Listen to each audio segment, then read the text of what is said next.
Salutations, esteemed peers. It is a blessing to gather here today. I'm sorry, guys. I really can't. What up, mofos, and welcome! Welcome to Class Day! My name is Charisma Chen, and I am so grateful to have served as your first class marshal this year. Thank you. I want to begin with a story. Last night, I got dinner with my mom and a few friends at the classiest hotel around, the Encore Boston Harbor Casino. It's not even in Boston, guys. And my mom started talking. And let me tell you, this woman, she consults a feng shui master every single year. And so when she talks, I listen. First, she told me, it's the year of the horse, Charisma. You cannot go near the ocean. Second, she said, the land is also risky. Then she asked me about my report card, and I quickly changed the subject. And finally, she said, kids your age take yourselves way too seriously. And I thought, that's kind of weird. Like, I've never taken myself seriously a day in my life. But parents here, you might be thinking, no, that can't be true.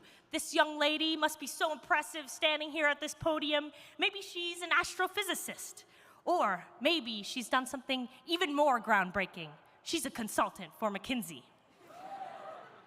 But no, believe it or not, I'm unemployed. Yeah. And I am here at this podium today because I tripped and face planted in all 12 Harvard House dining halls. I edited it to a montage and I posted it on my Instagram, and all my classmates saw that and thought, wow, she is gonna make a fantastic leader. But let's not get it twisted. I did not come up here to glaze myself. I also came up here to butter myself up, and to butter all of you up too. Because, sorry guys, I love butter. The reason why I felt comfortable enough to trip in every dining hall is because I feel like everyone in the class of 2026 is practically my family. And you're not. Shout out the actual Chen family. Hi, guys.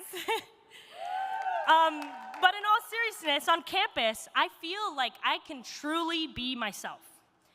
And so I trusted my fellow seniors enough to be completely ridiculous in front of them. And that said, after we graduate, the built-in sense of belonging that comes with this campus will disappear. We'll be scattered around the world. We'll be surrounded by people we perceive as strangers once more. And we'll bring our guards back up.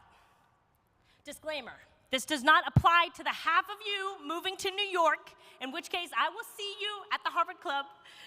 But for the rest of you all, I hope that when we find ourselves in an unfamiliar space, we choose to perceive the people around us, not as strangers, but as friends in waiting instead. When you change your perception, you also change your reality. And the reality is, having friends in the room emboldens you to be your true self, and emboldens you to do whatever your heart desires, even if that desire is to go up to a complete and total stranger and go, boop, I got your nose.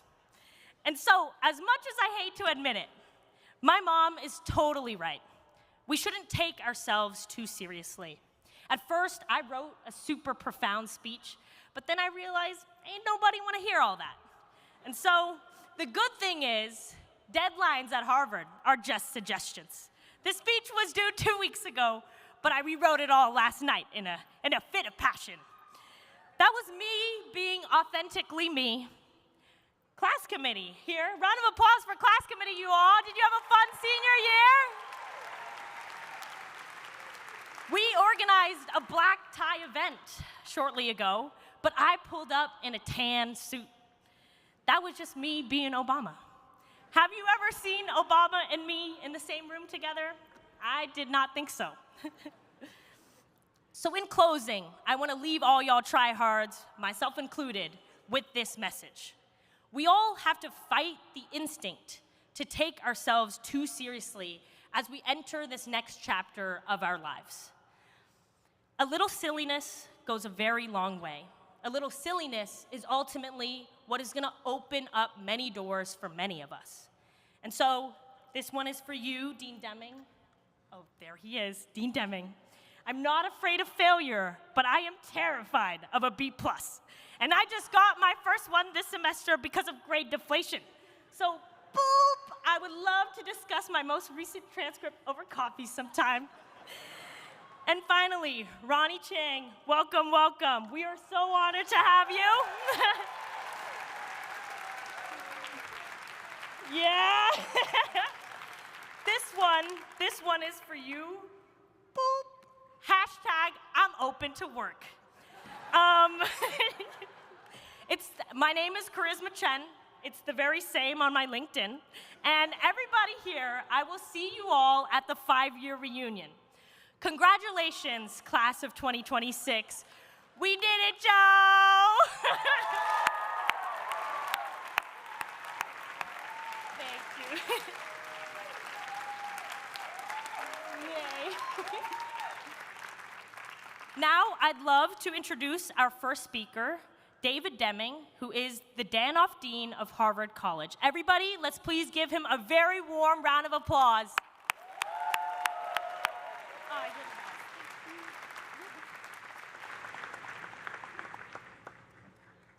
Hello, beautiful people. Class of 2026, good afternoon. I love you all. Thank you. Thank you. Listen, tomorrow is a very special day. You will be joining a solemn ritual that has taken place here at Harvard for over 370 years. Commencement ceremonies are formal and ritualistic for good reason. A little bit of ritual breaks us out of routines and says to our brains, this is something worth remembering, so lock in. That's the upside. The downside is it's elaborate and confusing, and you've never done this before. So, let me be your tour guide. Here's the first question. Why do we call it commencement rather than graduation? You're graduating, after all. Tomorrow marks the end of your time as a Harvard student. But the word commencement comes from the Latin verb commentiare, or to begin, as in let the games commence, or against myself a lawful plea commence, if you're a Shakespeare nut. That's confusing. But it's called commencement because your education is supposed to prepare you to begin your journey as a citizen of the wider world. Your term of private study has ended. Now begins your public responsibility. That's why the words on the Dexter Gate behind Widener Library say, enter to grow in wisdom. Depart to better serve thy country and thy kind. I love it. Commencement is the university declaring that you are ready to report for duty. Or more crudely, you don't have to go home, but you got to get the heck out of here. The day starts with something we call morning exercises. The ceremony begins with the university marshal asking the sheriff of Middlesex County, Mr. Sheriff, pray give us order. The sheriff then strikes the dais 3 times and rather dramatically declares the meeting in order. Why does the sheriff attend? Well, according to Samuel Batchelder's book, Bits of Harvard History, commencement used to be raucous. In 1703, the relatively small number of graduates and their guests collectively consumed 14 barrels of beer, 18 gallons of wine, and 1 barrel of cider. There we go. All right. During President Wadsworth's tenure from 1725 to 1737, the corporation kept the exact date of commencement a secret until a week or two in advance to keep the crowds down, and scheduled it on Friday so that the rest of the week would not be consumed with Saturnalia. They then moved it to Thursday to accommodate the country clergy for whom a Friday commencement gave insufficient time to sober up and get home for the Sabbath. So Thursday it is. In 1797, a live elephant was brought to commencement from Providence, Rhode Island, along with people dressed as mermaids and mummies. You can see why a sheriff was needed to give order. Tomorrow's comparatively sober affair will occur right here in Tercentenary Theater, which was named as such in 1936 for the 300th anniversary of the university's founding. President Garber will confer the degrees upon the university's graduates.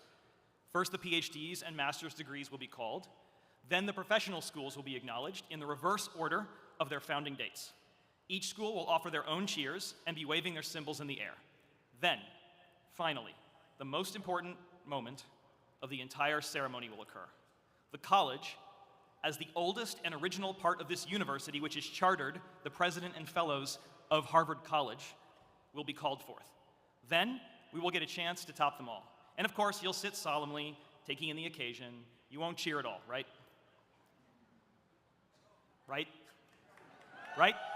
Right? Wow, tough crowd. Okay. Once you've expressed yourselves completely, and I hope you do better than you did today, I will turn to President Garber, the fellows of the Harvard Corporation, and the Board of Overseers, and announce that you have fulfilled the faculty's requirements for the first degree in arts and sciences. Finally, I will pronounce that each candidate stands ready to advance knowledge, to promote understanding, and to serve society. In other words, I will pronounce that you have fulfilled the mission of Harvard College and are ready to go forth and become the citizens and leaders of our society. Your families and Your families and loved ones will cheer enthusiastically, and their hearts will burst with pride on your behalf. Yeah, there we go. It will be a joyous and memorable occasion. Most of you came to this campus in 2022, and a lot's happened since then here at Harvard and in the wider world. The world you thought you knew when you came here suddenly feels uncertain, maybe even precarious. I'm sure you've seen this trend around the country where old guys, usually guys, tell graduates about the wonders of artificial intelligence and get lustily booed.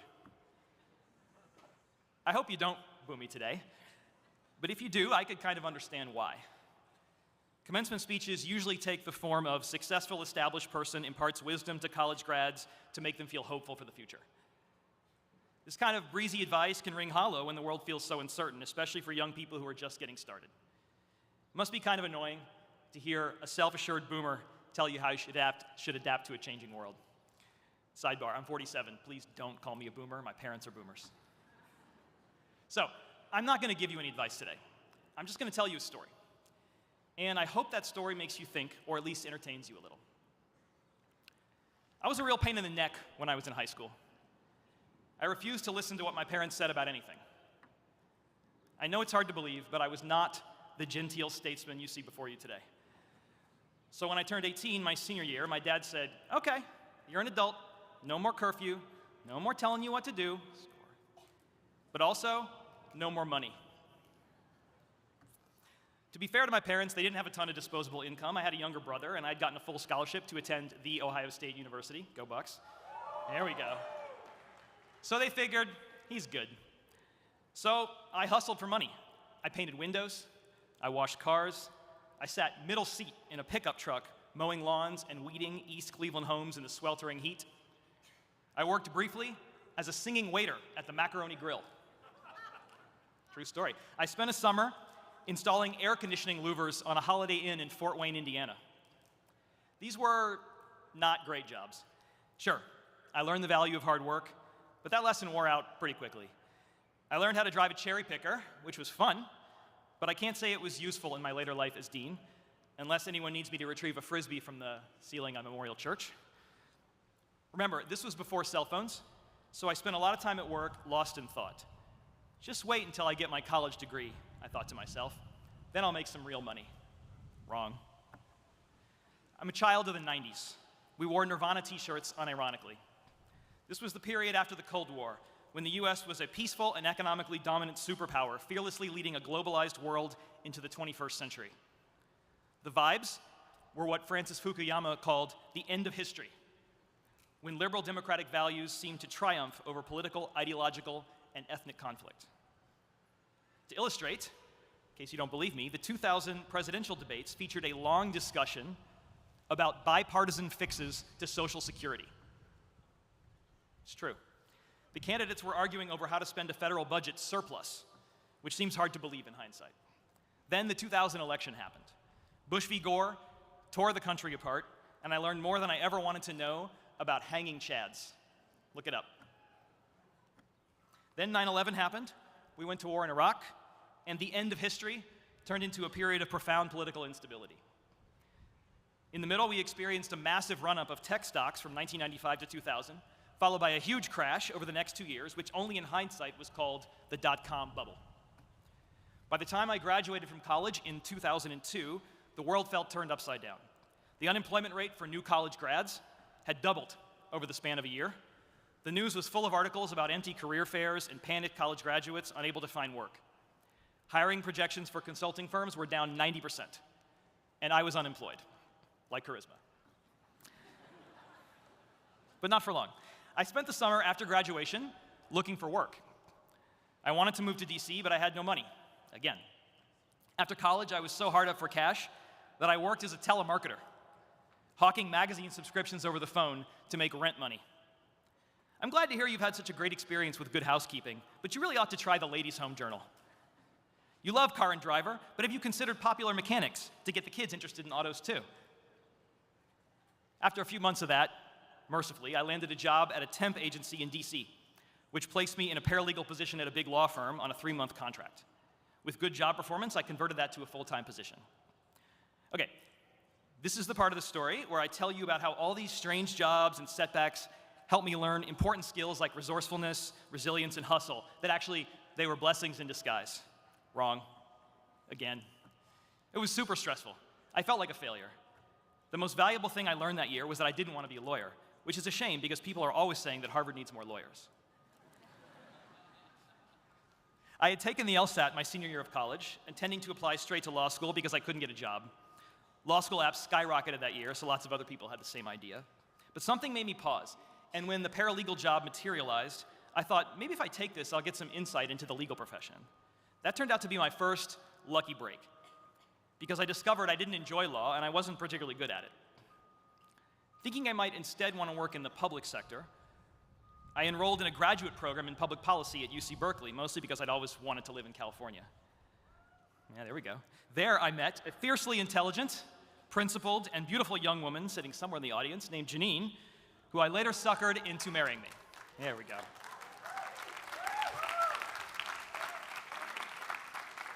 Everyone who knows her is clapping for her and not for me. That was my second lucky break. I also landed a summer internship analyzing data for an HIV prevention program in the Baragwanath Hospital in Soweto, South Africa, and discovered my love of research and data analysis. Third lucky break. I was planning to apply to federal government jobs, but when I came back from South Africa, a few of my professors said, hey, you seem to like research and you seem like you're pretty good at it. You ever thought about getting a PhD? And I was like, I don't know, maybe. And then I applied to a few programs, was somehow admitted to the Kennedy School's PhD program, and the rest is history. It sounds like maybe it's a pretty boring story, and maybe that's all it is, but that's my point. A slow start, a little bit of adversity, a bunch of odd jobs, and some lucky breaks over time can still add up to something interesting. I could stand here and tell you that my early struggles helped me build skills and character and grit that got me to where I am today, but that's survivorship bias. It's like taking financial advice from someone who won the Powerball lottery.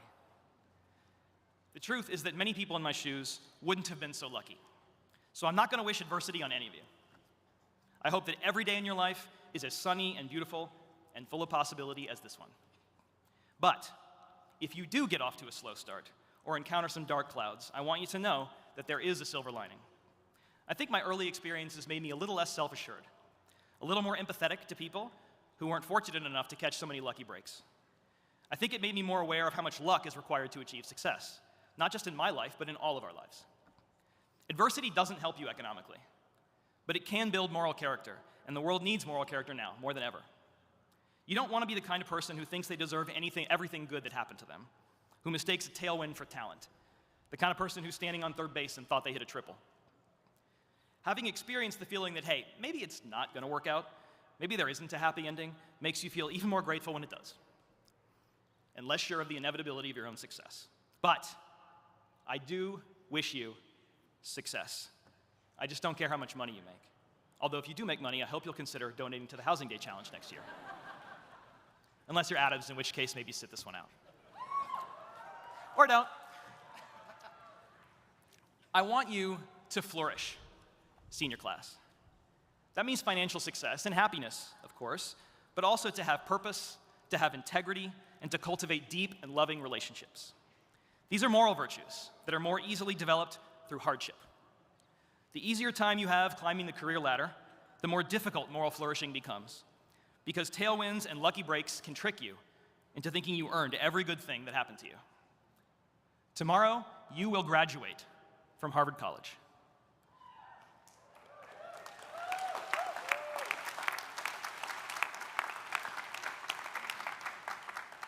But more importantly, you will commence. Commencement is not the university saying you are finished, but rather, you are ready. Ready doesn't mean you have it all figured out, but rather that you have grown in wisdom and that you are better prepared to serve your country and your kind. The world needs your talent, but even more, it needs your moral courage and your character. May you be successful, but never smug. May you be ambitious, but never entitled. And if you get some lucky breaks, and I really hope you do, be wise enough to know it. Congratulations, class of 2026. Farewell and good luck.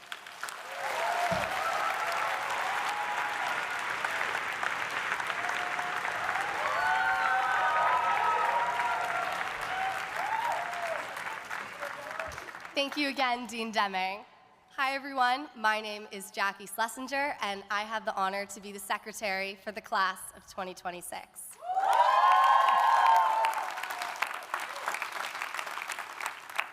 It's my honor to introduce our next speaker, the incoming HAA president, David Batat, AB 91. David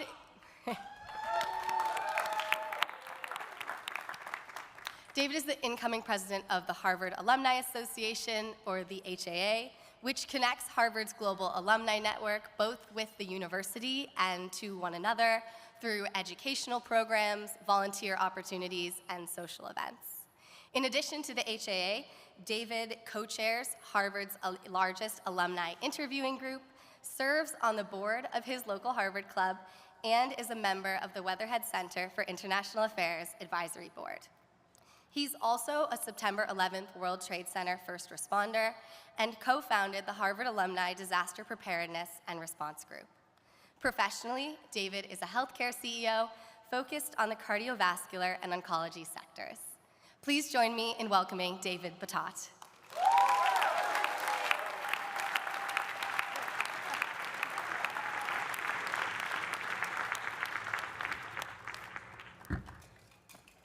Jackie, thanks for the kind introduction. My last week on campus was a sleepless blur of parties, seemingly endless packing, and heartfelt goodbyes. I really loved Harvard. It was the place where I finally found my people. But I didn't see the point of staying connected to the institution. To me, the idea of being an active alum felt like trying to hang on to something I needed to leave behind in order to move forward. I'm going to confess, I don't remember a single word from my class day. But I do know what happened exactly right afterwards. My roommates and I gave up on packing and spent a sunny afternoon on the Winterpaus Terrace talking about the days and weeks ahead. I graduated from the college in 1991, which coincided with the 50th reunion of the class of 1941. Deep in conversation, we barely noticed the alumni sitting at the table next to us. They broke the ice, and the conversation that followed, like so many we've all had in the dining halls and in the classrooms, was as unexpected as it was humbling. As they pushed their folding chairs closer, they told us that 6 months after their graduation, World War II changed their lives forever. They spoke plainly about landing on the beaches of Normandy and Iwo Jima, the horrors of liberating concentration camps, and the grueling process of piecing their lives back together when they came home.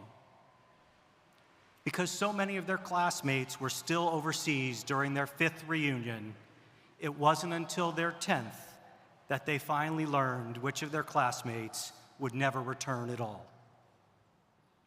What struck me most wasn't just the gravity of their history, it was what held them together all that time. The war hadn't bonded them, Harvard did. They came through the conflict, but told us that what enriched them throughout the decades was the Harvard community. The intellectual pursuits, the new friendships, the sense of belonging. 50 years later, sitting on that terrace, they were still at it, sharing their stories and just as eager to hear ours. We had such a good conversation that before we parted, they asked us to share their stories at our 50th reunion, their 100th in 2041. A promise I will keep, but make partial payment on today. I'd love to tell you that afternoon on the terrace changed everything, that the light bulb went on and I understood what our alumni community really had to offer. I did not. At 22, I didn't see the need to expand my Harvard circle. It felt complete. I discovered what I was missing purely by accident. I volunteered to interview for the admissions office to help applicants. Bonding with other alumni was the last thing on my mind. I loved meeting the candidates, listening to their stories, learning about what they'd done and wanted to do, and it turned out I wasn't the only one. The alumni I met were equally invested in helping the next generation. Volunteering together fostered relationships that were lasting, genuine, and as meaningful as any I made here. Nostalgia didn't bind us, common purpose did. Tomorrow is commencement. That word actually is often misunderstood as an ending, but its Latin roots, cum and initium, mean beginning together. Among 430,000 alumni, there are people as committed, as curious, as driven as you. If you add your voice, wit, and wisdom, you'll turn your credential into a community. Thank you for sharing this day with me. Congratulations, class of 2026. We are honored to welcome you to the alumni community.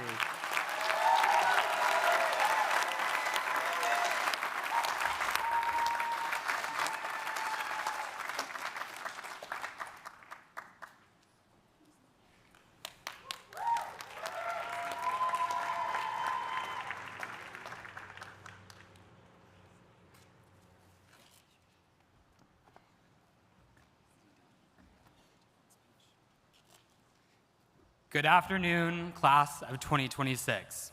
We are the Harvard College Fund Marshals. My name is Andrew Zonneveld. My name is Shakriya Yassin. I'm Saeed Al-Qadi. My name is Ethan Shao. I'm Isabella Mandis. And my name is Cassie Liu. Looking out at the class of 2026 today, it's hard not to feel proud of what we've accomplished, of what stories still lie ahead. There's something remarkable about how this unlikely group of perfect strangers came together and became a community. Today, as we celebrate our shared memories and exciting futures, we want to talk to you about gratitude. The kind of gratitude that makes us pause and reflect. And more than that, the kind that asks something of us. Because if our time together has taught us anything, it's that our journey here today couldn't have happened alone. Behind every one of us has been a network of support. Families who've made sacrifices, mentors who've opened our eyes, and friends who've cheered louder than we could have ever imagined. From the moment we stepped on campus, we joined a legacy of Harvard alumni stretching hundreds of thousands of people that came before us. Together, we've learned about the world from the very leaders, thinkers, and faculty shaping it. We filled dorms, stages, labs, and fields with life and memories. And though we each pursued our own paths, there was always a community by our sides supporting us. Now, in the moment, we don't often think about gratitude. When was the last time you were grateful to be stressed out for an exam? grateful that your roommate forgot to take out the trash. Yet even those moments are a privilege to be surrounded by the remarkable people who we love, a privilege to experience memories, good, bad, and every color between. So let's take a moment to remember the professor or TF who went the extra mile. There was a friend who stayed up late talking with you until 2 a.m. about nothing and everything at all. And somehow it meant to the world. Perhaps a staff member made your day when they didn't mean to, and this place felt a little more like home. That's the Harvard that we'll remember. 20, 30 years down the line, we'll look back and be grateful that we shared these experiences here together. Today, we said that we wanted to talk to you about gratitude, the kind that asks something of us. So, here's our ask. When you feel gratitude, do something with it. Anything. When you feel grateful for a family member, tell them. When you feel grateful for a friend, show up for them. And when we leave this place and feel grateful for the ways it has shaped us all, keep that dream alive for those who come next. This past year, we've had the honor and privilege to represent the 2026 class committee, as well as the Harvard College Fund. The Harvard College Fund is a pool of funds dedicated to supporting students at the college in countless ways, and it's been there since we first arrived on campus. The faculty who have taught us, the labs and libraries where we've spent long nights, financial aid, pre-orientation, house renovations, and even senior week events.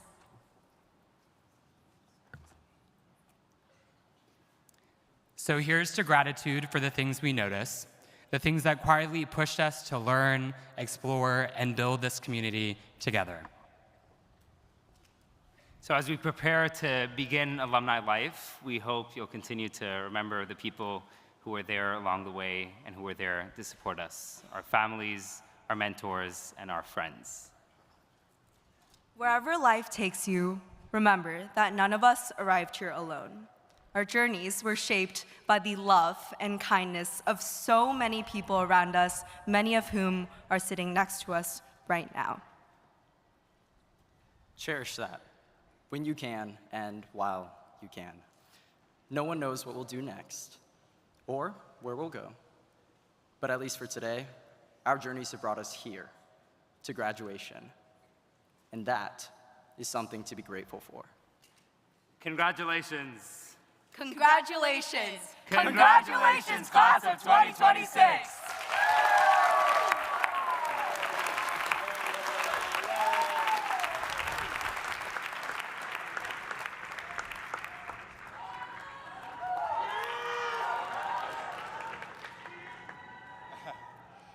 Good afternoon, class of 2026. I'm Emma DeYoung. And I'm Tolu Ademola, and as the only international marshals in the class of 2026, we've often spoken about what it means to build a home far from where we first began, to find community across borders, backgrounds, and experiences.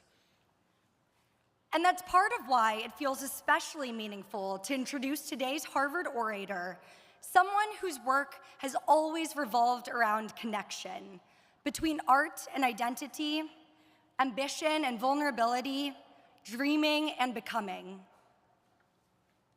Chika Munonye, a sociology concentrator in Pforzheimer House from Washington, D.C., has spent her time at Harvard creating spaces for people to see themselves more fully.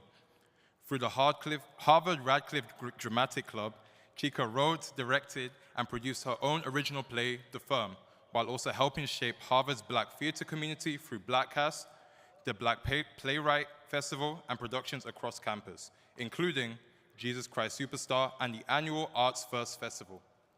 As a member of the Harvard-Radcliffe Collegium Musicum, she's brought her voice to stages from Carnegie Hall to Lincoln Center to concert halls across Sweden.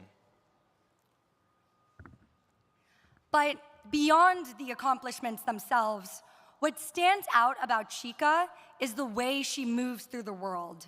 with thoughtfulness, emotional honesty, and a deep belief in the power of storytelling.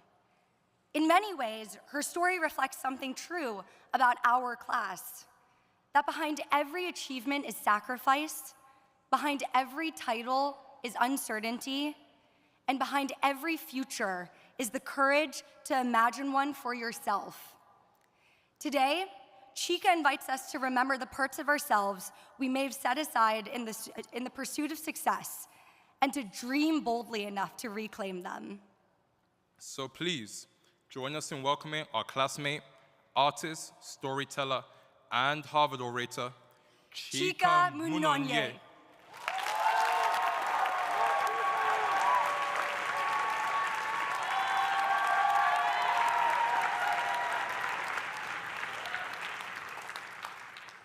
Good afternoon, class of 2026 and our loved ones. My name is Ihe Chikarage Memunoye, and a few of you know me personally as Chika. And it is an incredible honor to stand here with you today. Before anything else, congratulations, class of 2026, we made it.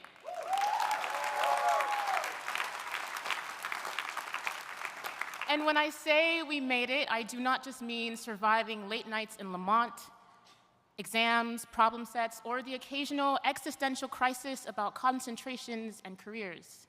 No, I mean that each of us have arrived here, carrying with us stories of our dreams, of our families, and the moments who have shaped who we are. My story begins in Washington, D.C., where I was born and raised in a low-income neighborhood with my sister and my parents. My mother worked multiple jobs to keep our household afloat, and when I was young, my father became very ill. And soon, my sister and I found ourselves stepping into roles that children are typically not meant to fill. But despite it all, my parents held on to one belief, that knowledge could change the trajectory of one's life. My parents believed that curiosity matters, that it leads to resilience, and resilience matters. They taught me from a young age that education could open the doors that we could not yet see, and they were right. By the time I had graduated high school, I had earned not only my high school diploma, but also my associate's degree from George Washington University.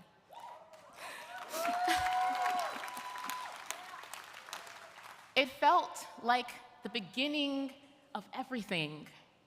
And then that same year, my father passed away. It was a time when sorrow stood in place of celebration, when grief overshadowed accomplishment. During that time, writing became my refuge. I filled fragments of pages with stories about the world, trying to understand it and my place in it. Writing gave shape to the emotions I could not quite say out loud.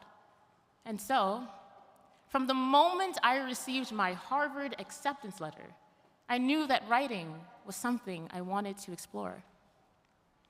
Freshman year, I planned to study sociology while exploring storytelling through English and film and theater. But somewhere along the line, a question began to follow me. How would my actions affect my mother? My mother is the strongest woman I know. A woman who left everything behind to come to the United States in hopes of creating a better future for her children. And so, deep down, I began to wonder, was it fair to dream? Was it fair to pursue passions that do not always yield financial security? Sophomore year, I make a practical decision. I changed my concentration to environmental science and engineering. And after just one semester of problem sets and labs and late nights trying to convince myself that I knew what was going on in Math 1A, I came to a very important conclusion. I simply was not built for that life. And so I thought, okay, what is the next practical option? Economics, because this is Harvard after all. And very quickly, I discovered something remarkable. Economics was somehow harder for me than engineering. So I would like to give a huge shout out to our graduating engineering degrees and economics degrees.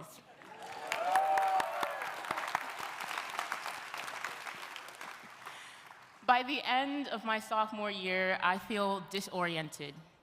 I changed my concentration back to sociology, but I still had convinced myself that financial security was the only thing that mattered.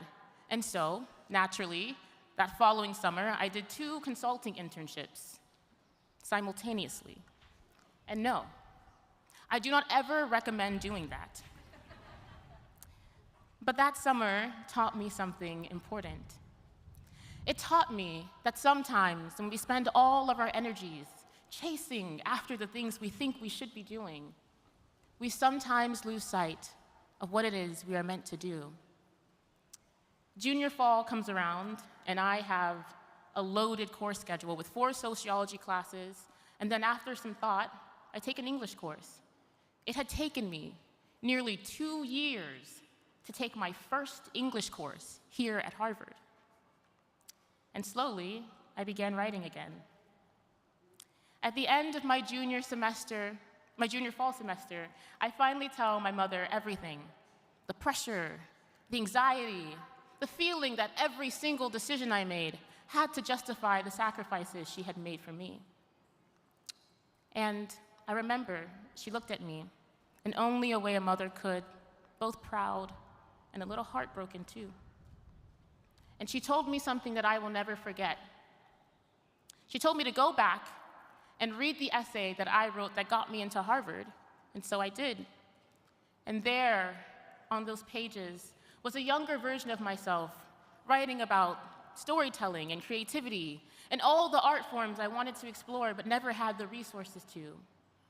Somewhere between my freshman year and my junior fall semester, I had forgotten about that person. And so I made another decision, not a dramatic one, not an overnight transformation, but a shift in perspective. I allowed myself to envision a life where success and passion need not exist on opposite sides of the spectrum. It wasn't easy. I mean, even now, I still worry when I think about pursuing the things I care most about.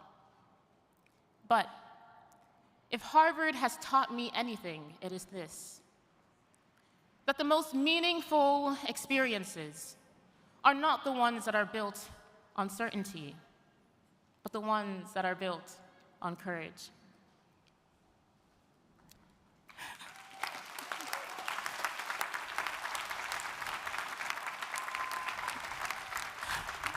There is a Japanese word that I think captures this idea quite beautifully: ikigai.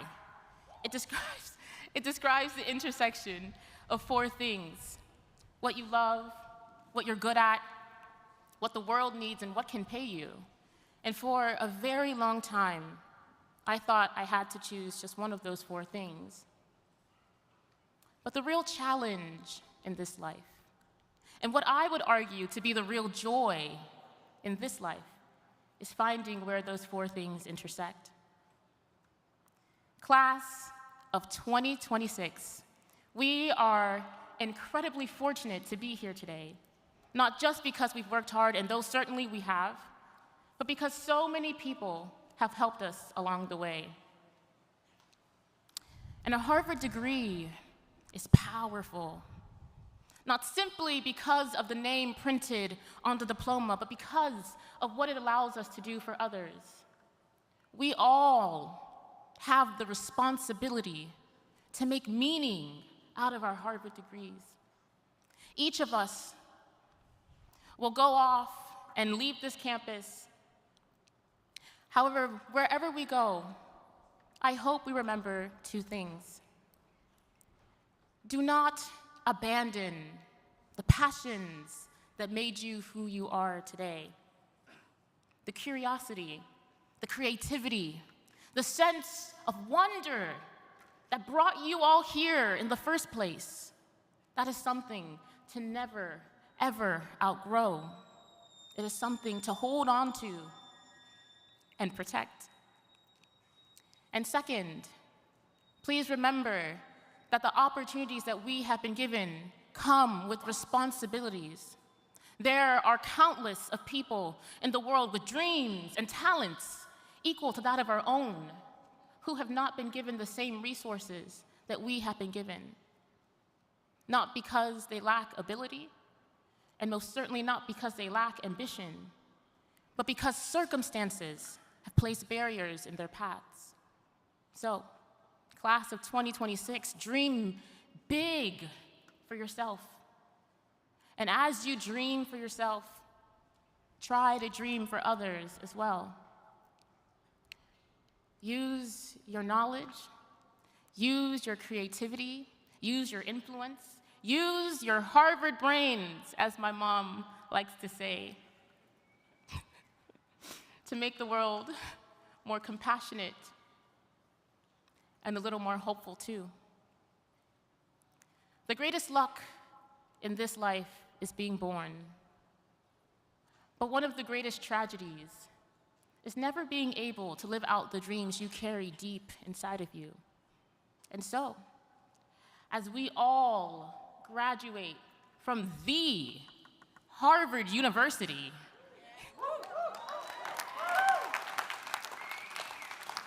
we carry with us both possibility and privilege. So pursue the things that ignite your spirit. Write the stories, solve the problems, build the ideas, create the art. Find your ikigai. And most importantly, class of 2026, please have the courage to live it. Congratulations again, class of 2026, and thank you.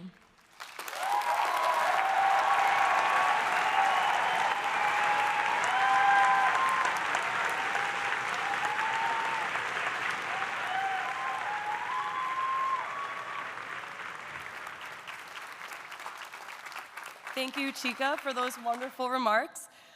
Good afternoon, everyone. My name is Arzu Gazlog, and I serve as one of the program marshals for the class of 2026. During our time at Harvard, our journey has been a direct product of the influence of others. None of us have arrived at this moment alone. Each interaction with peers, faculty, mentors, and family members has carried us here. But it is in these times of collective joy and celebration like today that the absence of loved ones is felt most deeply. We invite you to join us in a moment of silence to honor those we have lost and to acknowledge the lasting impact they have had and will continue to have on our lives.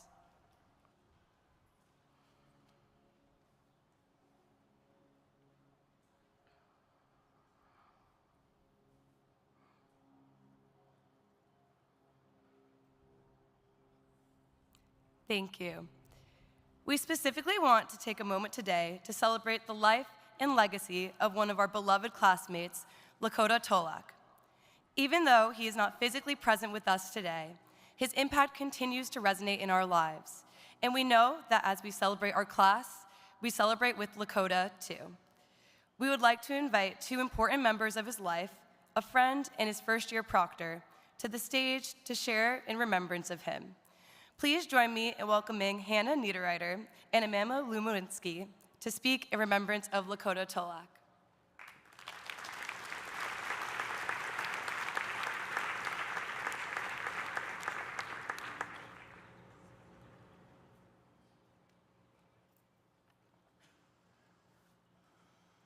I heard someone knocking.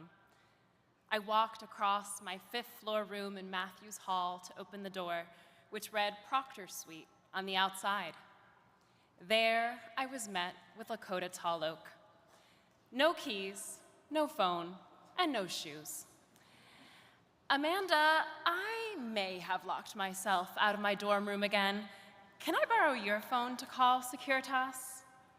I laughed and let him in. During his first week at the college, these visits became somewhat regular, but I didn't mind. They gave me the chance to get to know this new student of mine, bubbling with excitement, questions, and predictions about what the year ahead might hold. My name is Amanda Lubineski. I'm a first-year proctor in the Yard and head of student engagement at Harvard Radcliffe Institute. I had the immense honor of knowing Lakota in both of these roles. Every morning, I open my eyes and I look toward my desk.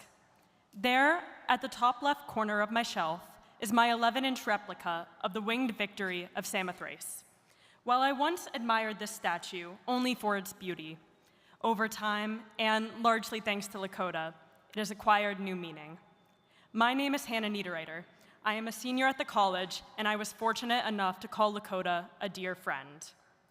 When Lakota and I first met, we immediately bonded over our passions for mentorship, pre-med classes, and, of course, tattoos. In what could only be described as serendipitous, Lakota told me he had a back tattoo of the winged victory of Samothrace. What was once simply a replica in my bedroom now serves as a testament to the friendship that brought us together. As we spoke with Lakota's closest friends, 3 themes emerged again and again: his authenticity, his joy for life, and the fierce way he showed up for the people he cared about. Lakota was unapologetically himself from the moment he stepped on campus. He arrived at Harvard with turquoise hair, wire-framed glasses, and a wide, contagious smile. Even during his own first-year orientation, he had a gift for bringing other people out of their shells. One of Lakota's PAFs shared that during orientation, Lakota approached her in front of Mass Hall and confidently asked, "So, what gay shows are you watching?" At the time, his PAF was still newly out and nervous about openly signaling her own queer identity to students. But she said that Lakota's confidence made her feel more comfortable being herself, too. She reflected, "I was supposed to be the one welcoming him to Harvard, but it felt like the other way around." When Lakota later became a PAF himself, he inspired first years during their own journeys of self-exploration. One of his PAFees shared, "Back in freshman fall, I thought that my naturally sarcastic humor was a problem that needed to be fixed. But Lakota instantly said, 'Girl, that's what I love most about you.' It sounds simple, but in that moment, he gave me permission to be myself." Lakota's authenticity was a shining light on campus, and as one friend put it, Lakota knew how to help others shine too. If I had to describe Lakota in one word, it would be vibrant. His vibrant hair, his vibrant personality, his vibrant way of being present, whether it be at 2 a.m. dorm room debriefs or 2 p.m. Ellis 1B lectures in Science Center Hall B. Lakota always found time to live life to the fullest. One day, on a whim, one of his closest friends suggested a spring break trip to Amsterdam. Within moments, Lakota had already opened his laptop and was searching for flights. Another friend remembered Lakota stumbling across same-day Conan Gray tickets during a Tuesday morning lecture. What followed was an impromptu adventure through the North End that ended with a Mario Party game night in Cabot House. Lakota's joy was nearly tangible, evident in the lingering warmth of his contagious laughter. Whether he was slumped on the red couches in Northwest basement or tucked away in a quiet Radcliffe office, he met people exactly where they were, transforming even the most dimly lit basements into spaces that felt like home. But of all the stories we heard, one theme came up most often: Lakota's ability to show up fiercely for those he cared about. Friends described him as generous with his time and energy, someone who listened with genuine care and curiosity, even when he himself was overwhelmed. When one student was struggling with roommate difficulties, Lakota simply kept his door open and told them, "Come by anytime." Another friend shared, "The biggest thing I learned from Lakota is to never forget to show the people you love that you love them." I never doubted his love for a second. When Lakota arrived at the college, he said his goal was to help at least one person. I wish I could tell him that he helped so many more than just one. Harvard was better because Lakota was here, and all of us are better because we knew him. As I stand before you, I wish I were addressing an audience that had Lakota in it. I wish I were graduating alongside him tomorrow, celebrating his degree in integrative biology. I wish there were a future where patients could have the good fortune of being treated by Dr. Lakota Tall-Oak. I wish I lived in a world filled with people who were just as kind, curious, and courageous as Lakota. I wish. I wish. I wish. Knowing these wishes cannot come true, we gather them into one wish for you, graduating class of 2026. May you have the confidence to be your authentic selves. May you bring your unique gifts into the world in pursuit of what you are most passionate about. And may you live full lives marked by joy, just as Lakota lived his.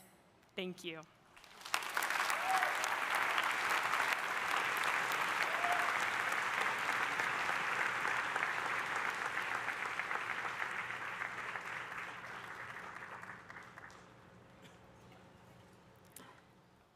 Thank you, Hannah and Amanda, for sharing those reflections. My name is Jade Stanford, and I'm a program marshal for the class of 2026. Good afternoon. My name is Kirti Chikrupati, and I'm also a program marshal for the class of 2026. Today, it is our distinct honor to introduce the recipients of the Richard Glover and Henry Russell Ames Memorial Award. The class of 2026 is comprised of countless individuals who have dedicated their college careers to serving others within the Harvard community and beyond. Despite the impact of their efforts, they have gone unacknowledged by our broader community. As such, the purpose and spirit of the Ames Award is to finally shine a light on two unsung heroes in the class of 2026. On June 19, 1935, Richard Glover Ames and Henry Russell Ames, brothers and Harvard students, gave their lives to save their father, who was washed overboard during a storm off the coast of Newfoundland. Every year since, the Ames Award has been given in their memory to recognize two members of our class who have shown energy in helping others and who exhibit the same heroic character and inspiring leaderships as the Ames brothers. The selection committee received a large number of nominations from faculty, faculty deans, tutors, coaches, and even fellow students. I have the honor of introducing the first of our two Ames Award recipients. To know this awardee is to understand what it truly means to live a life in service of others. From her very first year at Harvard, she has committed herself to the Mission Hill community, building relationships with students and families that have endured and crossed years and even generations. Her impact is not abstract. It is reflected in the notes, drawings, and letters from the young people and families whose lives she has touched, many of whom see her as a constant source of stability and hope. As vice president of the Phillips Brooks House Association, she led with quiet strength during a challenging period for the organization, guiding hundreds of volunteers, rebuilding programs, and meeting every moment with dependability and compassion. When her team needed her most, she took on the responsibility of leading the entire organization, doing so with humility and no expectation of recognition. She has an unwavering belief in the power of community, and her impact is deeply felt by everyone around her. When I first learned she would be receiving this award, I actually happened to run into her. She was walking with such a clear sense of purpose and genuine enthusiasm that she didn't even need to tell me where she was going. I already knew she was on her way to the Phillips Brooks House. She is, in every sense, an unsung hero and the embodiment of this award. Please join me in welcoming the first of our two Ames Award recipients to the stage, Alexandra Fernand.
It is my privilege to introduce the second of our 2 distinguished Ames Award honorees. As Harvard students, we are often left in a vacuum, disconnected from our local community. This student, having grown up in the Cambridge area, was committed to breaking that mold. Having participated in PBHA's Cambridge Youth Enrichment Program in high school, by sophomore year at Harvard, he was directing the program. That summer, while most of us were leaving Cambridge to further our academic or professional ventures, he stayed and served as a program group officer at PBHA's Summer Urban Program, overseeing 11 summer camps, including both the fundraising efforts and selection processes for camp counselors. That same year, he became the director of the Cambridge After School Program. In his time at Harvard, he has completed over 300 hours of service, impacting around 1,500 local students directly. Beyond this clear commitment to the community, I want to take a moment to highlight a particularly challenging journey this student has traversed in his time here. To be a student who protests on Harvard's campus over these past 4 years has been an impossibly difficult thing. Under the weight of national media attention, shifting university policy, and a fragmented campus climate, this student stood by the same principles that drove him towards service. A conviction for what was right and a personal commitment to take the hard path towards that vision. This student, believing the moment called for his voice, co-founded Jews for Palestine, willingly incurring punishment for what he believed was right. Perhaps what struck me most was how he chose to respond to that experience.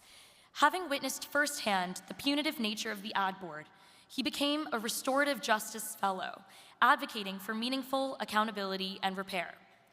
And today, he works on the very ad board litigation he once stood on the other side of, translating what he lived through into work that may shape how the next student is treated.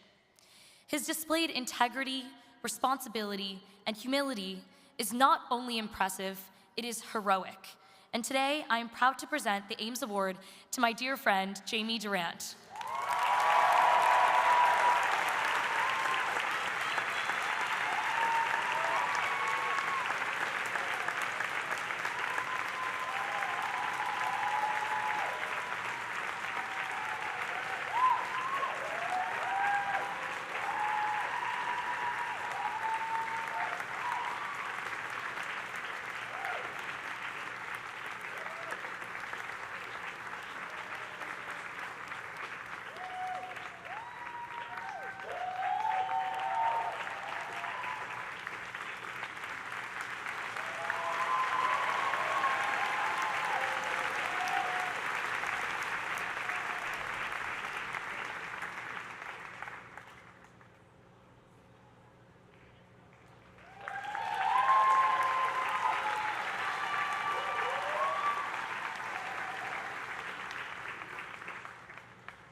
Hello, class of 2026. My name is Krithika Nagappa, and I'm one of the program marshals for the class of 2026. 4 years at Harvard will humble you in ways you've never even imagined. And while the method of humbling is always different, the response many of us land on tends to be the same. Some version of learning to laugh at yourself. And Harvard is infinitely sweeter when you surround yourself with the kind of people who will laugh with you, who let you be the silliest, most easily amused version of yourself, and who remind you that none of it was ever quite as serious as it felt. Here to remind us that Harvard is a lot more fun when you laugh your way through it, Hamza Masood, delivering the Ivy Oration.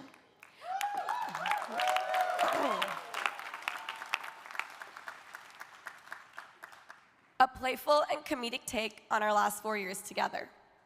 You may all know Hamza. In fact, you've all welcomed him before. If you think back to our first week on campus, the first real laugh you probably had after your parents dropped you off was likely during his stand-up set at the first-year talent show. And clearly, the laughs we gave him then were enough to send him on his way. Hamza went on to join and eventually lead the Harvard Undergraduate Stand-Up Comic Society as co-president. And when he's not telling jokes, he's writing them as a member of the Harvard Lampoon. He also runs the Lampoon Celebrity Events, which really just means that Conan O'Brien is now his close family friend who came all this way to attend Hamza's commencement ceremony tomorrow.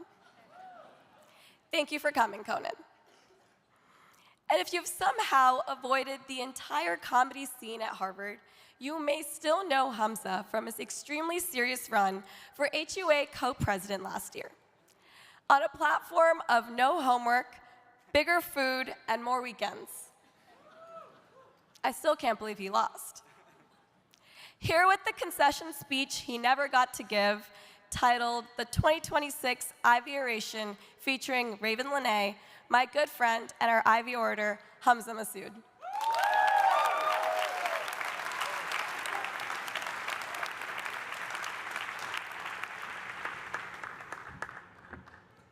Hello, classmates, professors, families, and ICE agents who saw the name Hamza Masood on the program and figured they'd score an easy arrest. Please rise for a recitation from the Holy Quran. Last night, I was having trouble falling asleep. At first, I thought it was because of the noise, since my bed is located in the middle of the Elliott construction site. But then I realized that I've slept through much worse, like the entirety of CS50. No, it was not noise keeping me up, but a nagging feeling of unfinished business. Suddenly it hit me. I had spent 4 years at Harvard and yet had not completed a single one of its sacred traditions. And so, like Amanda Claybaugh after seeing too many smiling econ concentrators, I decided that something had to change. I tore off my covers, leapt out of bed, and proceeded in record time to complete the holy trinity of Harvard traditions. I jumped into the Widener stacks, peed in the Charles River, and made tender love to the John Harvard statue. Alas, not even the loving caresses of John Harvard could shake me out of my funk. I realized then that my sleeplessness was due to something deeper, a profound sense of regret for all the things I could have done at Harvard, but didn't. I am sure many of you feel the same way. There is so much to do here that at any given moment, it is impossible not to miss out on something cool. And at the end of 4 years, the list of things you missed out on is longer than the list of lazy teaching fellows who haven't yet submitted our grades because they're on strike. You could have gotten brownies at Lowell T, or you could have gotten pink eye at Mather Lather. You could have gone camping with the Outing Club, or you could have gone camping with the Palestine Solidarity Committee. You could have walked on to the football team, or you could have walked onto a team that actually won something. And then there were the wondrous educational offerings. You could have studied physics if you wanted to unlock the secrets of the universe. You could have studied computer science if you wanted to be replaced by Claude Code. Or you could have studied folklore and mythology if you wanted to have cool stories to tell the computer science guy while you're both waiting in the unemployment line. At Harvard, you could have sought the answer to every question that ever crossed your mind. If you were confused about what a novel is, you could have taken a class called What is a Novel? And if you were still confused, you could have taken a different class called What is a Book? These are both real courses. Parents, if that isn't worth $86,000 a year, then what is? Don't even get me started on all the learning opportunities that were waiting for us outside the classroom. Psychology concentrators could have studied Stockholm Syndrome by talking to people who insist that they love the quad. Biology concentrators could have observed natural selection up close by watching the Crimson Key comp. And classics concentrators could have understood the pain, the lived experience of Sisyphus by trying to fit a lid on a Hud's coffee cup. So much to do, so little time. Thus, this feeling of regret of loss, of opportunities forgone and roads not taken is one that we're used to by now. For me, it started in freshman year. I was constantly worried about missing out and about losing things. Do I have my lanyard, keys, wallet, virginity? Phew, they're all there. To this day, I have not lost one. So, as I lay in my twin XL bed, staring at the stars, feeling regret for all the things I didn't do at Harvard, I began to ask myself the big questions. Is there a God? Is his name Kit Kettle? Why would they put grapes on pizza? What is a book? And perhaps the biggest question of all, what is the point of Harvard? The answer, of course, is to get a job at Goldman Sachs. But for those of us who never went to Exeter, Andover, or drop-in advising hours at the Mignone Center for Career Success, there is also a secondary, less important purpose to our time here. Some of you might think it's to get on the side chat leaderboard. Wrong. Others might think it's to get on the face mash leaderboard. Closer, but also wrong. If you paid close attention, you would know that Harvard told us its purpose from the beginning. Veritones. Sorry, I'm reading from the spring a cappella jam schedule. I mean veritas, truth. Despite veritas being Harvard's motto, we spend a good part of our time here avoiding it. To be a Harvard student is to tell a lot of lies. We lied to our section TFs about doing the readings. We lied to our weird freshman year roommate that there wasn't any space left in our 5-person blocking group. And if you were that weird roommate, you lied and said, I actually do have a blocking group. They just go to a different school. Why then, at a place dedicated to finding the truth, did we so often try to hide from it? I think that in a lot of cases, we hid from the truth because, much like the chairs you're sitting on now, it was uncomfortable. Sometimes the uncomfortable truth was that we were not as advanced as our peers. I remember how behind I felt when I moved into Wigglesworth freshman year and found that all 4 of my suite mates were already running for senior class marshal. Other times, the uncomfortable truth was that our peers kind of sucked. I don't think any of us will forget the day HRO was suspended for brutally waterboarding 12 freshmen during their initiation. Nor could we hide our shame when we learned that the one woman allowed at meetings of the John Adams Society was actually a mop with a smiley face taped to it. Yet, while the truth could be uncomfortable, when we pushed past the discomfort, we started to become the people we were meant to be. When some of you were rejected by HCCG, you became proud members of CBE.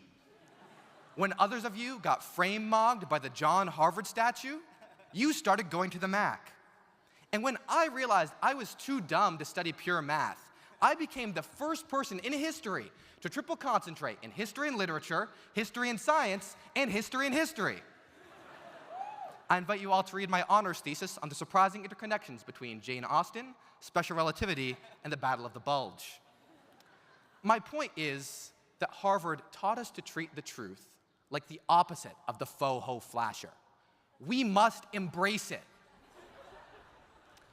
So, in the spirit of Veritas, I want to leave you with the 3 most important truths I have learned at this incredible institution. The first truth is that change is inevitable.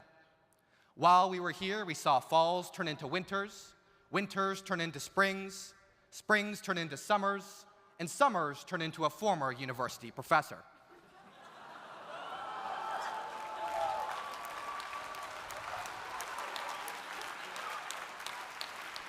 We saw Harvard itself change from one of the most respected institutions in the country into a place that the Secretary of Education thinks is located in Tehran.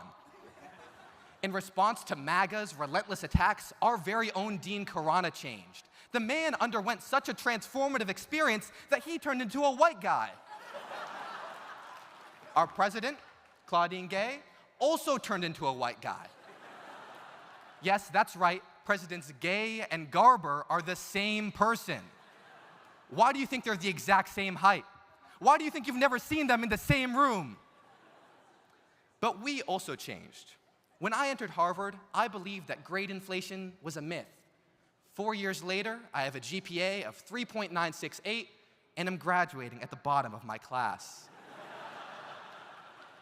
Tomorrow, we will change again, transforming from the apples of our parents' eyes into the utter disappointments living in their basements. The second truth is that challenges are ever present. Harvard faced one of the greatest challenges in its history when President Trump demanded that we pay him $1 billion. This, for reference, is the price of one HSA laundry plan. Things only got worse when Secretary of Defense Pete Hegseth cut the United States military's ties with Harvard after he learned that alcohol wasn't allowed in Harvard Yard. Trump's funding cuts have already hit us where it hurts. Next year, Yard Fest is going to be headlined by a piece of red spiced chicken. In order to make up for the funding shortfall, Alan Garber, has had to resort to unorthodox methods of fundraising. Now, in addition to renaming buildings, donors can rename students.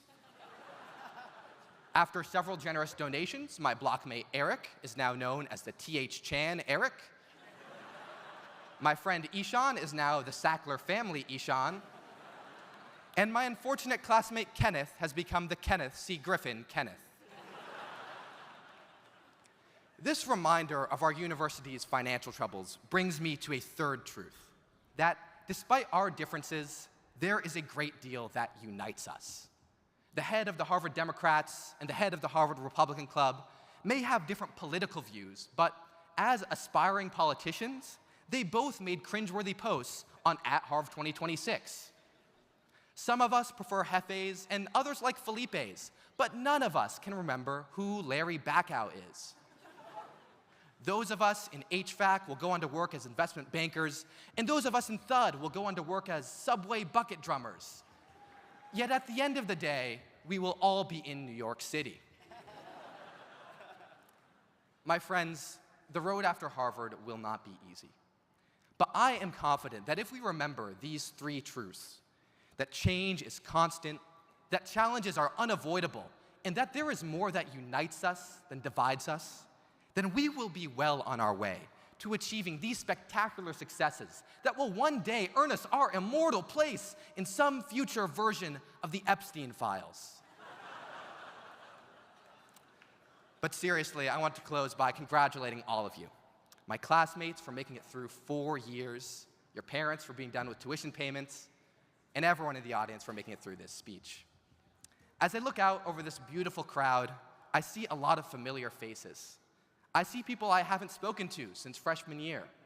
If you're one of those people and you enjoyed this speech, it's been too long. We should totally grab a meal next week. If you're one of those people and you didn't enjoy this speech, know that I've always hated you. If you're Erica McDonald, keep in touch. And if you're the ICE agents who have been waiting for me patiently, I'm done. I'll meet you guys behind Widener. Thank you, and good luck.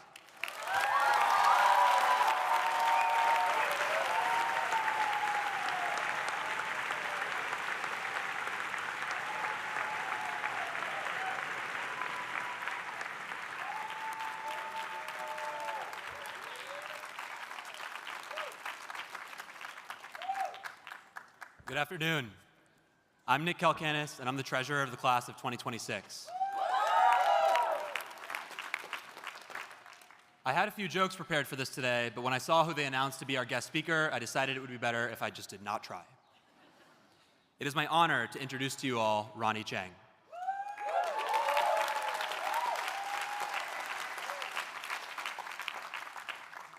Ronny is a host of The Daily Show and has built a career spanning film, television, and stand-up. He's released 3 acclaimed specials on Netflix, namely Asian Comedian Destroys America, Speakeasy, and Love to Hate It. Moreover, he starred in box office hits including Crazy Rich Asians, Marvel's Shang-Chi and the Legend of the Ten Rings, and Megan. As I was writing this introduction, I did some research into Ronny's comedy. I rewatched Crazy Rich Asians, and I saw that Rotten Tomatoes gave it a 91%. I actually congratulated Ronnie this morning, but he just shook his head and said, 91%? That's an A-. Ronnie has starred in many TV shows, too. He's appeared in Young Rock and Interior Chinatown, and he currently stars in the series The Miniature Wife. Ronnie was born in Malaysia and raised in Singapore and in New Hampshire, and then graduated from the University of Melbourne. At university, he studied commerce and law, which made him extremely qualified to do almost anything except what he eventually became famous for. Maybe there's still hope for all of our pre-law friends, too. Finally, in 2015, Ronnie moved to New York and joined The Daily Show. As Ronnie shows us, the best comedy is not just performance, it is attention. So today, I hope we can take a moment to appreciate what comedy can teach us about ourselves. It asks us to notice the strange rituals, contradictions, assumptions, and absurdities that surround us every day. And at Harvard, we know a thing or two about strange rituals. We wear robes every spring, we call majors concentrations, and we do unbelievable things to the John Harvard statue. Ronnie, on your tour later, do not touch his foot. And so, as we all leave Harvard and step into new communities and responsibilities, comedy can challenge us to be curious and honest about what we see. It is my honor and privilege to introduce him this afternoon. Please give a very warm welcome to our guest speaker, Ronnie Chang.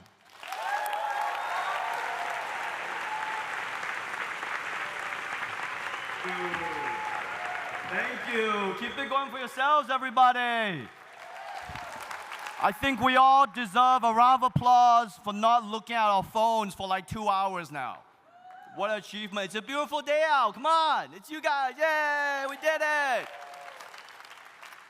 Thank you for having me speak here today. I'm very honored to be your class committee's last-minute second-choice speaker.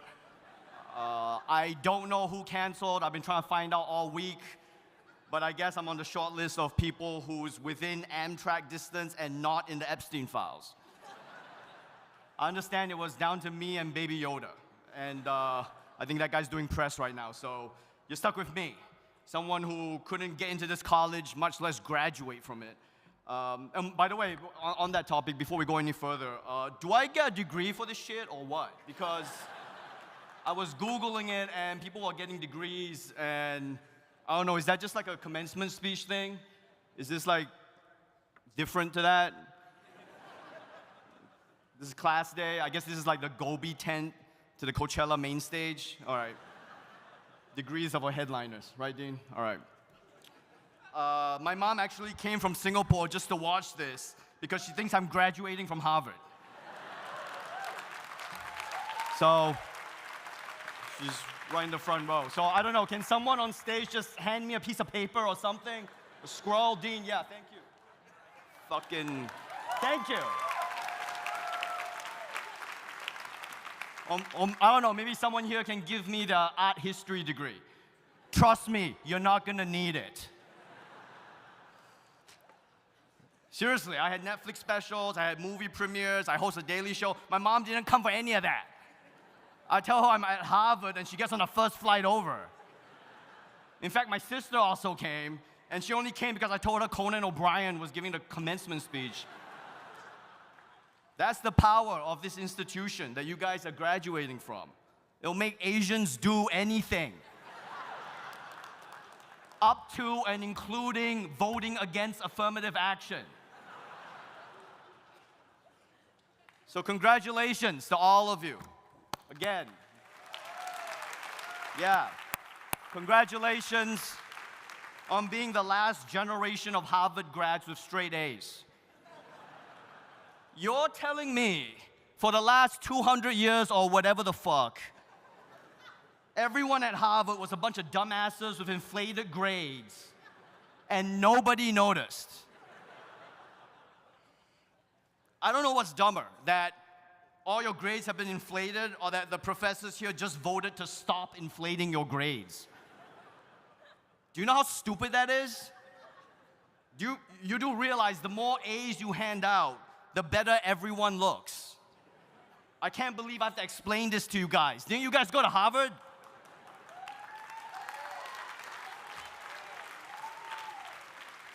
What kind of goody two-shoes professors do you have up here? No wonder President Trump's trying to destroy you. I just noticed there's a sign language guy who has the sign, President Trump trying to destroy you. Don't worry, sign language guy, it gets worse. Anyway, so no one here has good grades anymore, but good news. Good grades don't even matter anymore anyway. Welcome to the real world, graduates, where social media followers are the new GPA. These days, you can't even be a barista in Brooklyn with less than 10,000 IG followers. And if you don't like that system, well, take it up with Harvard alumni Mark Zuckerberg. While on the topic of A's, by the way, can I just say, fuck AI. Fuck AI. Fuck AI. I'm so glad you agree. I prepared a completely different speech in case you guys turned on me, but I won't be needing that anymore. Fuck AI. Fuck it. Fuck it to death, all right? What's the sign language sign for that? Good. Good to know. It's stupid. It's so stupid. Have you tried using it? It's always wrong. Like, I asked AI what's the fastest way to get from New York City to Harvard, and it told me to take Flixbus. I'm a movie star. Hello, I don't take the bus. Acela only. I mean, do you even know what AI is saying about Harvard? The garbage that AI is spouting about you guys. AI says that Harvard has a $56.9 billion endowment and that the Harvard Graduate Students Union is on strike to try to get a livable wage increase to $25 an hour. There's no way that's true. I mean, that's ridiculous.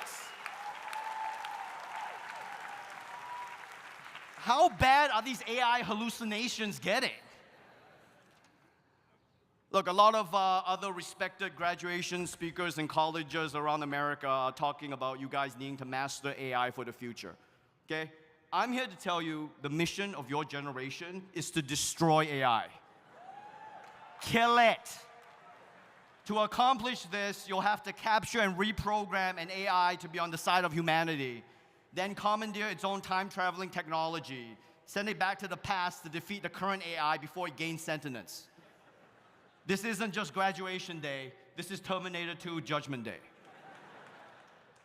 And I know there's someone sitting out here right now who's just like, well, you know, what about the use of AI to pioneer breakthroughs in medicine and physics? Well, first of all, shut up, nerd. I'm not talking about that. Obviously, if you're using it for that purpose, you're not the problem. Okay, I'm talking about the accumulation of cognitive debt due to excessive use of large language models, according to a study by MIT published in 2025 in Archive. That's right, MIT. MIT did that study. I guess you guys were too busy giving each other A's. Feel free to boo MIT, by the way, and AI, and yourselves, I guess. Look, this is actually good news, okay? This is why you guys shouldn't be scared of AI. Because I think AI is just going to end up making mediocre people dumber. Have you heard how dumb people brag about how they use AI? They're always like, hey, did you know that AI can now read my email, summarize it, and draft a response? Yeah, you know who else can do that? Me. I can do that. You can't do that? How useless are you? You need artificial intelligence just to match me? I'm a dumbass who couldn't get into Harvard. And from what I can see, getting an actual advantage from AI in the future will require a minimum escape velocity of intelligence that I'm assuming you guys from Harvard have. Everyone else who can't match that is just gonna get dumber. And that's when you run up the score on them. Assuming we still have a functioning society, of course. But to run up the score, you're gonna have to master your craft, okay? And AI can be the fuel, but fuel is useless if you can't kindle the fire. For example, I recently used AI to use regression analysis to prove that a certain race of people are mathematically terrible at sports. I won't say which race, but thank you for not inviting Hassan Minhaj to Harvard. My point is, learning the fundamentals still matter. If I didn't know what a regression analysis was, and if I wasn't fundamentally racist, would I have been able to do any of that? No. Untalented people love bragging about using AI to help them draft their speeches and their scripts and their podcasts and their promo videos for UFC fights at the White House. Which, to be fair, even if they had filmed that for real, it would still have looked like AI. But what they're missing is this. The creating is the fun part. The best part of comedy writing is figuring out the puzzle pieces of a joke and getting the self-regard from having accomplished a difficult thing. Why? Feel free to not applaud that, you freaking traitors to humanity. Why would I want AI to take that away from me? You know what problem I want AI to solve? I want the problem of AI making everything look like shit. I want AI to solve that problem. How about that? Or how about, can AI take away the part of comedy writing where my TV pilot gets passed on, and when I ask if I can pitch it to someone else, the network says we don't want it, but we also don't want anyone else to have it? We just want you to be sad? Can AI solve that? I recently tried to introduce my friend to Buddhism through a book called Buddhism Made Simple. It was literally a book about Buddhism made simple. And instead of reading it, he used AI to summarize it in 10 seconds. Believe it or not, he didn't reach enlightenment. Turns out speedrunning Buddhism is completely missing the point. And I know this platitude is almost worthy of AI, but the reason shortcuts to skip to the end aren't always good is because the journey isn't just how we acquire skills. The journey is the point of all this. It is.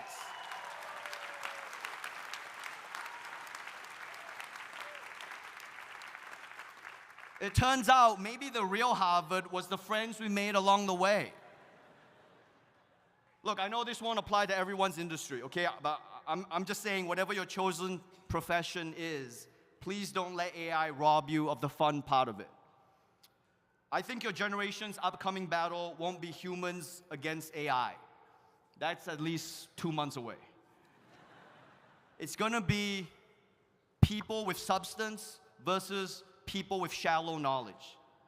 It's gonna be mastery versus faking it. It's gonna be people with good taste versus tacky. I trust you will put in the work necessary to be on the right side of those battles.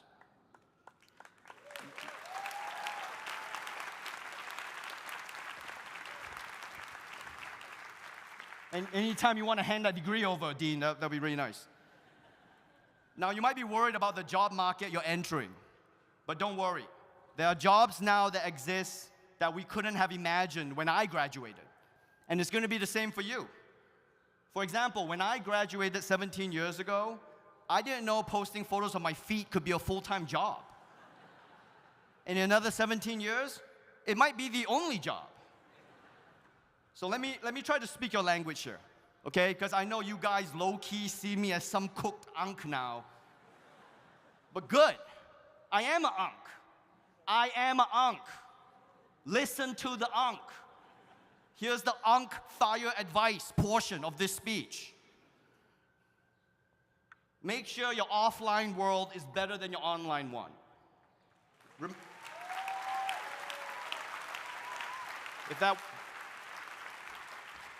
If that wasn't obvious, remember the floss. Hug your parents. When someone invites you to a private sex island, always say no. Always. Create more than you complain. I lost track. I can't even count my fingers. That's how bad my cognitive decline is. Being cynical or contrarian is not an indication of intelligence. You will not be able to outperform an index fund.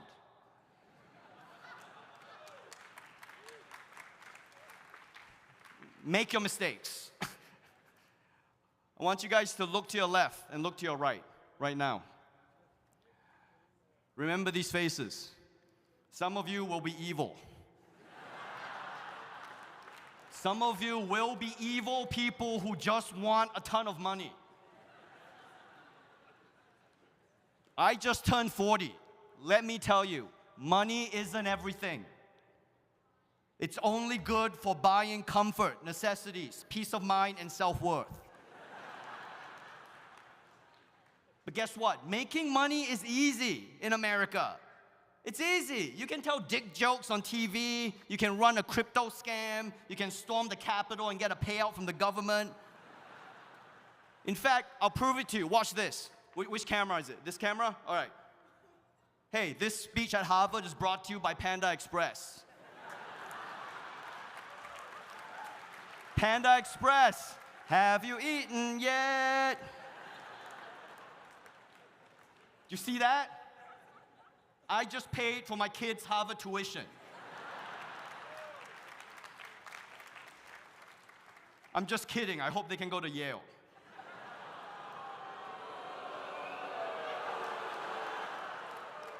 My point is, shut up. My point is, you guys are in the same gang anyway. What are you booing for? You're gonna take over Paramount and fire everybody. My point is, it's too real. It was too real. Sorry, Dean. My point is, money is like too easy for you guys. We say this to kids all the time. You can be anything you want. You guys are from Harvard. You actually can do anything you want. You can be anything you want.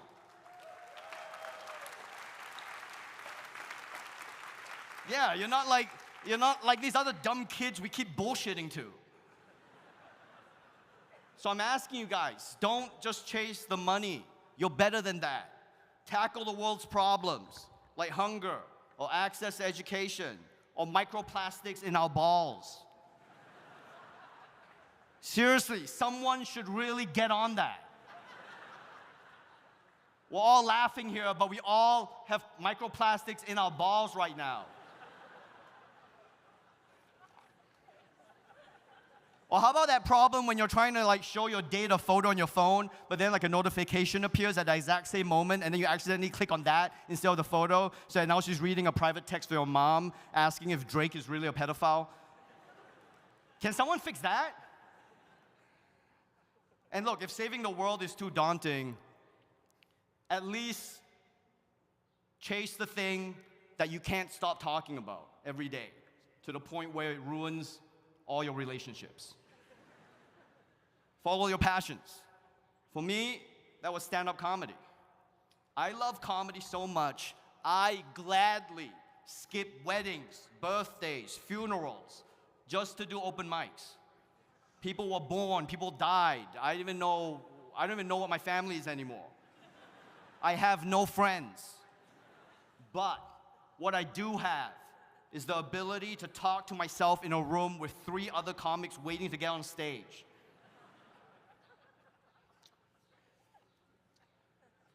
What I'm saying is, when you have clarity of purpose and you're doing something you love, every day can be a joy, and that joy can spread to others. And if you don't find something that makes you happy that also helps others, remember, you can always just work for McKinsey. Work for McKinsey. Go do it. What's that? You can increase profits by firing people? Wow, what a genius move.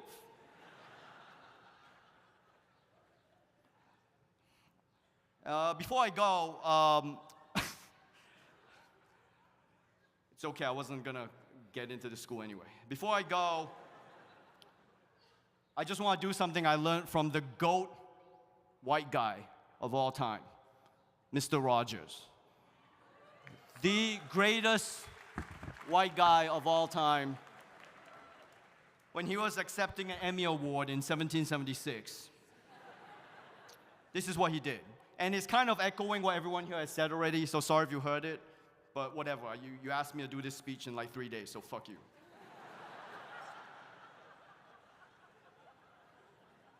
We're all here because someone believed in us. I just want everyone here to let's just do this for real. Let's just close our eyes for just 10 seconds. And I want you to actually visualize the people who helped you get here today. Let's just do it for 10 seconds. I'll time you on my vintage Rolex. Let's go. Just close your eyes. See their faces. As many as you can remember. Try to remember what they did for you, how they helped you. Okay, now I want you guys to think of your enemies. Think of your enemies. Think of everyone you hate. Think of how much better you are than everyone else. Think of everyone who said you going to Harvard would amount to nothing. And who are you thinking of when I asked you to think of people who helped you? For me, it was my wife, Hannah.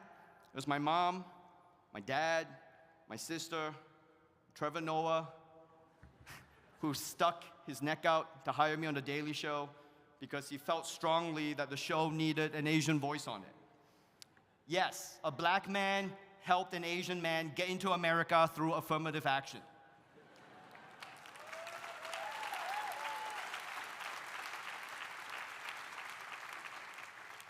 And through our satire and 7 years of speaking truth to power, we helped Donald Trump get elected. Twice. Whoops. Good luck with that. But remember just how you felt when you were thinking of the people who helped you.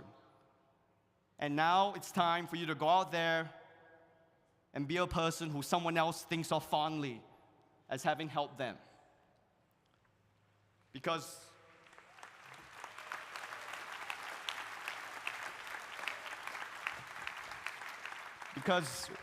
one day soon, I promise you, some kids will be asking you for advice for after they graduate. And you can say, be kind, be joyful, but for the love of God, help me destroy these machines first. Thank you for having me. You guys are awesome. Congrats to everybody, the students and the parents and the faculty. Thanks for having me here. Take care, Harvard.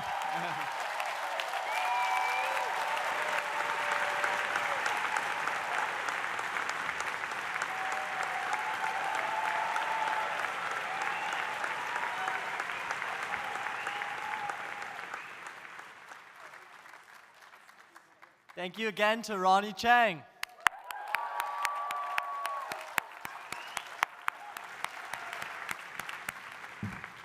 My name is Mohan Hathi, and I'm honored to have served as your second marshal alongside our amazing cabinet, Charisma, Jackie, and Nick, the entire class committee, and the Harvard Alumni Association.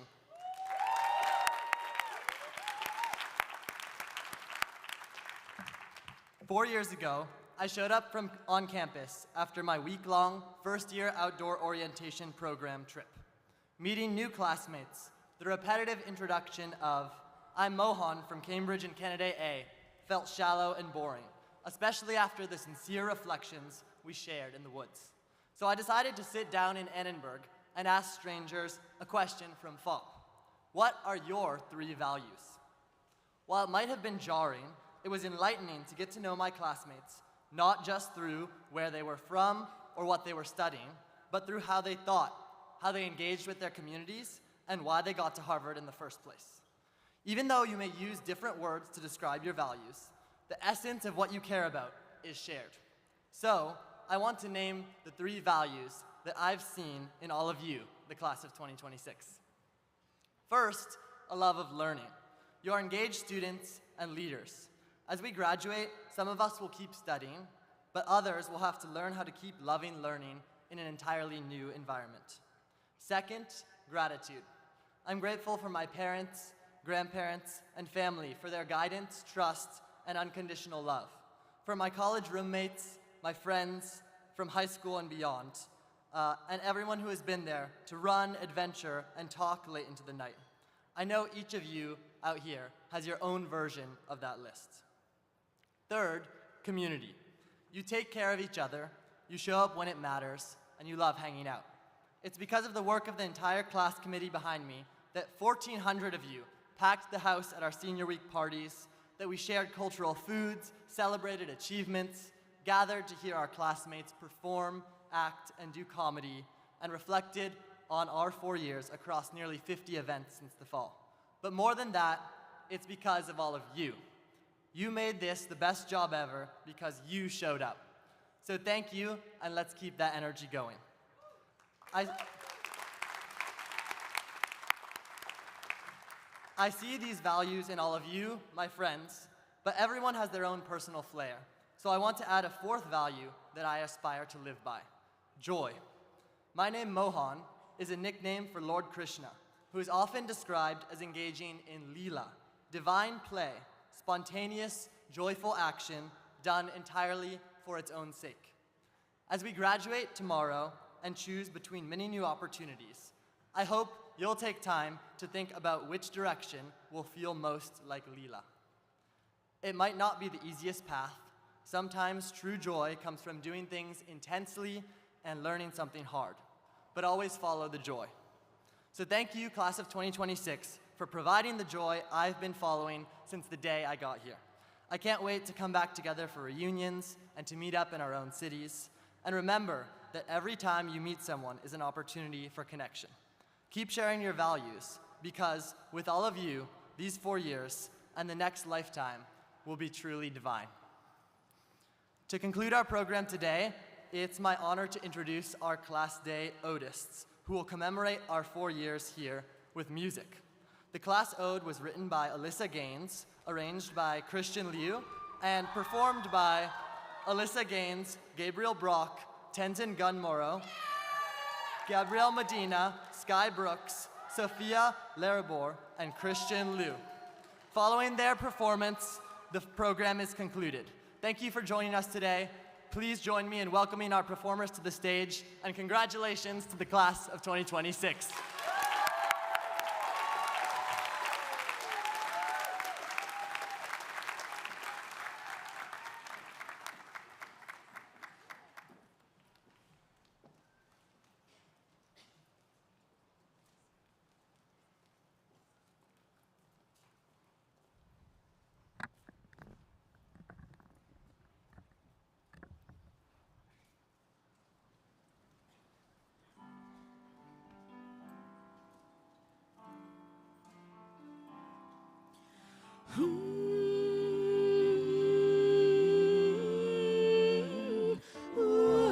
Harvard, we stand in thy glorious light, and we praise for the moment ahead.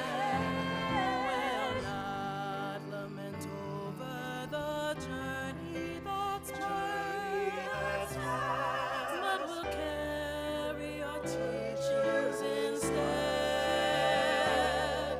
Oh, let us not come from the present day's task that beckons to lead and with grace. Great ivy of history, sweet river of truth, steadfast in your tender embrace. Farewell towards our destinies, onward and bright, with your duties instilled in us yet, to acknowledge in freedom and merit our strong. For the good, let us never forget. Let not glimmering pastures nor riches forsake your sweet oak, we in our song accept. Taking forward your torch and with love towards the world, we march on with the earth in each breath. We march on, we march on, we march on with the earth in each breath.